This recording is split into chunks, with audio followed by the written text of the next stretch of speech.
Thank you, gentlemen. You have either heard or participated in this conversation. Oh, I am so busy right now. I am just on the run all the time between work and school and kids and church and everything. It's just busy, busy, busy. Or, I'm so busy since I retired, I don't know how I had time to work. Hey, good to see you. Maybe things will slow down one day and we can catch up. Yeah, this busy is crazy. Well, that's a familiar conversation. There just doesn't seem to be enough hours in the day, does there? We just had more time. I mean, we've all said it.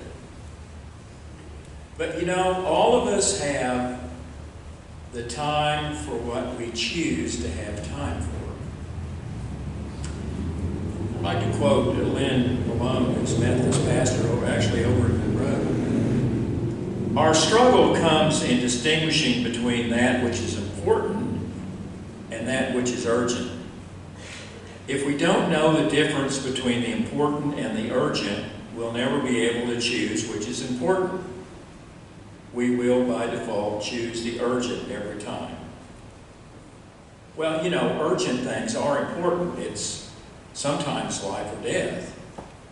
But actually, those times are pretty rare. It's our neglect of the important that forces us to the urgent. When our car doesn't run, that is an urgent matter. But when our car doesn't run because we didn't check the oil or ignored that banging sound from under the hood, we were forced into the urgent because we neglected the important. We get sick. Well, that becomes urgent. But sometimes we make that worse because we worked too much, or got too hot, or didn't sleep well or eat well, and we neglected the important. So we're forced to deal with the urgent. I remember a plaque in the kitchen of a woman who had 5 children who were all, at this time, pretty much grown, but all extremely involved and active kids when they were growing up. And the plaque said, "Lack of planning on your part does not constitute an emergency on mine." You forgot your science project to the last minute? Well, good luck getting it done, was her attitude. Scripture for today is from the 10th chapter of Luke. They were on their way, Jesus and the disciples. He entered a village, and a woman named Martha welcomed him into her home. And she had a sister named Mary who sat at the Lord's feet and listened to what he was saying. But Martha was distracted by her many tasks, so that she came to him and said, "Lord, do you not care that my sister has left me to do all the work by myself? Tell her then to help me." But the Lord answered her, "Martha, you are worried and distracted by many things. There is need of only one thing, and Mary has chosen the better part, which will not be taken away from her." How many have heard that reading before? Yeah. It's pretty commonly known. Probably heard it a lot. But I've found that there's so many ways to approach what's in that reading. It's kind of hard to trim it down. I kind of had 3 different ideas going all at the same time. Well, you heard one. The second idea is that it was probably unlikely that this was Jesus' first visit there. He seems to have some kind of relationship with these 2 women. You know, he could have even been a regular guest. He was traveling without a home, and maybe he dropped in more than once. Well, whatever the case, it was a day that Martha seems to be frantic.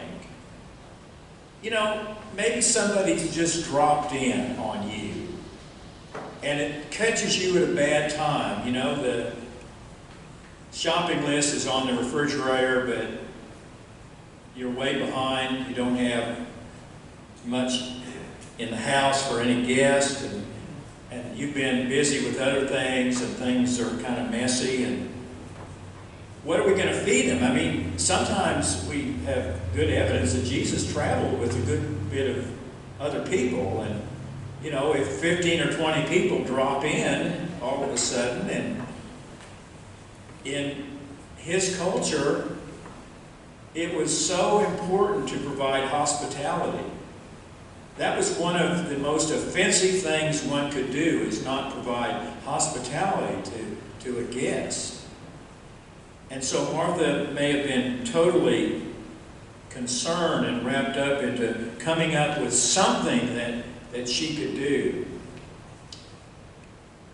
My mother was always so proud that she could put a meal together quickly. Once in a while, my contractor father would bring home someone with him, maybe a sub or a salesman or whatever, just kind of pop in, kind of a dirty, I mean, no cell phones in those days, you know, just kind of popped in.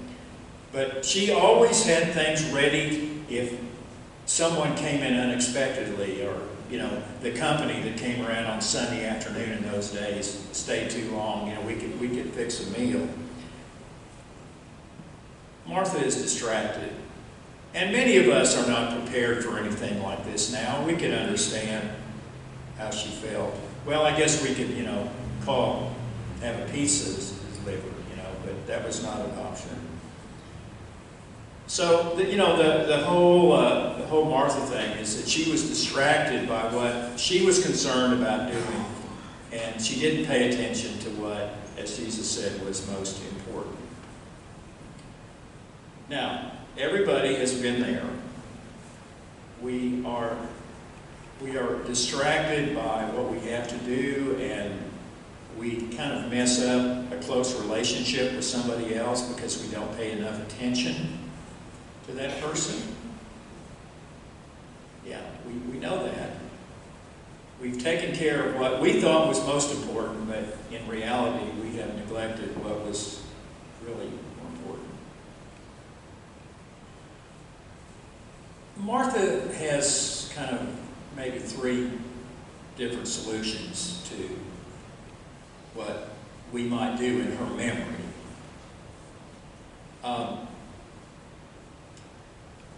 I had a wonderful English teacher in junior high school, and she was an amazing person.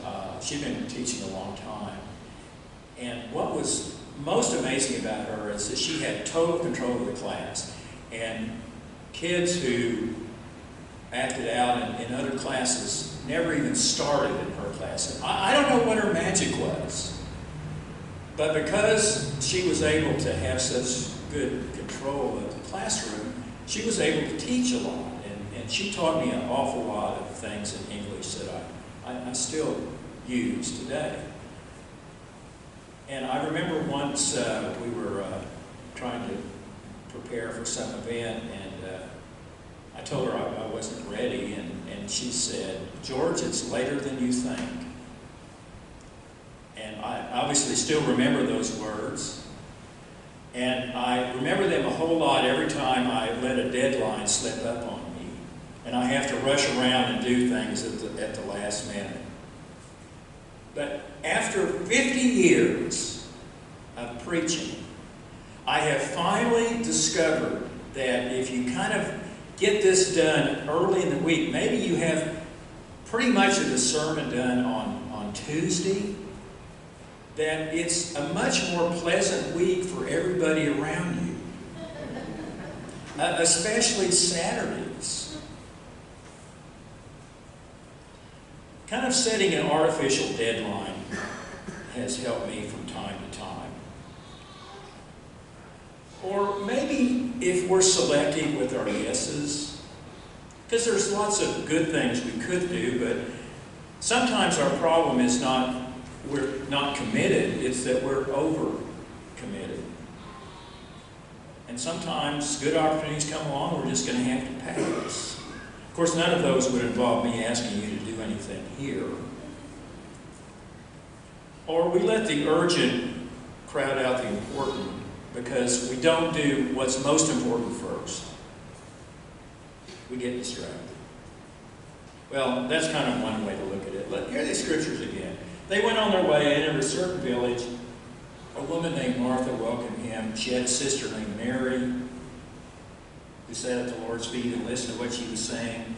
Martha was distracted by so many tasks. And she said to Jesus, "You do not care that my sister has left me to do all the work by myself. Tell her then to help me."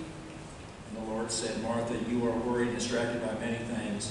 There is need of only one thing, and Mary has chosen the better part, which will not be taken away from her." There are three characters in this story. Do you identify with any of them? With Martha, trying to decide which work is important and which doesn't really matter. If you have Jesus sitting in your living room, what might he have to do to get your attention? Because you're busy. What if Jesus is sitting with you in church? What would he have to do to get your attention? And what's on your mind to keep you from paying full attention when he's sitting there and when he isn't? If you're a Mary, what's the important message that sustains you? Why are you so plugged in? And are you in danger of neglecting the upkeep work that might be necessary? And if you're married, who's doing the work so that you have time to sit with important issues? And who needs to hear thank you?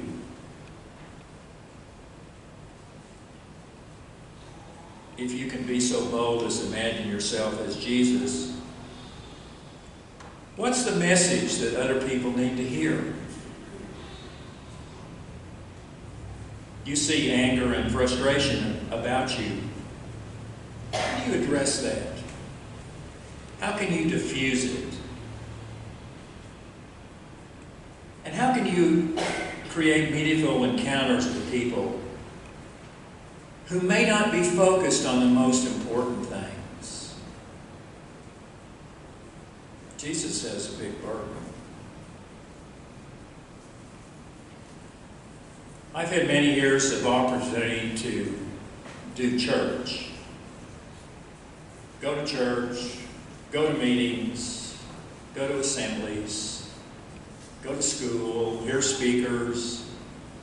I've had the chance to hear some wonderful speakers through the years. Right now in Des Moines, Iowa, the General Assembly of the Christian Church is happening. It's a every other year gathering that people from across the United States and Canada come to and share in workshops and worship, and there's a little bit of business. And the assembly makes some decisions, but they are only representing the people that are there. They don't really speak for the whole church or have any kind of legal binding on any of us. But one of the things that happens is great is the kind of people that come in and lead worship or speak at dinners and all. Through the years, I've had opportunities to hear Desmond Tutu, and some of you may know Barbara Brown Taylor and or Shane Claiborne. Lots of folks that are very significant in the Christian community. And for many years, and some of you will know this name, Disciples had a small man. He said he was just the right size, but that was a giant of a preacher named Fred Craddock. And Fred was famous for his style of preaching that really drew people in, and the stories that he told. The stewardship story that I told about the new preacher was one of his. And I'm going to close with another story in just a bit that belongs to Craig. These are all opportunities to hear folks from outside of our usual realm of understanding, to hear messages that help us focus on what is important. Maybe you think you are too old or too set in your ways. But if you believe in God,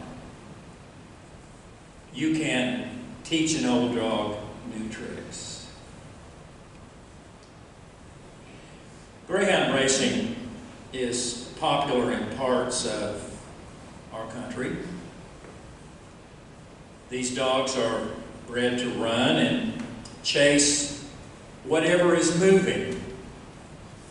If you have one and you take it outside, you make sure it's on a leash, because if there is another animal in the yard, you will not see it for a while. They are trained to chase after a mechanical rabbit that runs around the inside of their racing track. When dogs don't win or they get too old, they're offered for adoption as a pet for free. If no one wants them, they are destroyed. Some people want to rescue these dogs and give them a home. Fred Reddick says, I was in a house a while back, and they had adopted a big spotted greyhound. The dog was laying on the floor in the den. A toddler was pulling on its tail, and an older child was making a pillow out of the dog's great chest. The dog looked happy. I said to the dog, do you race anymore? Oh no, I gave that up. Do you miss the excitement? Oh, not really. Did you get too old to race? No, I still have some race in me. Did you not win? Oh, no, I won over $100,000 for my owners. Did they treat you badly? Oh, they treated us royally when we were racing. Did you get injured? No. So, why are you not racing? Because I quit. You quit? Well, why did you quit? I discovered that what I was chasing wasn't really a rabbit, and I quit. All that running and running and running, and what I was chasing, it wasn't even real. A whole new life, just like that. That's what I believe.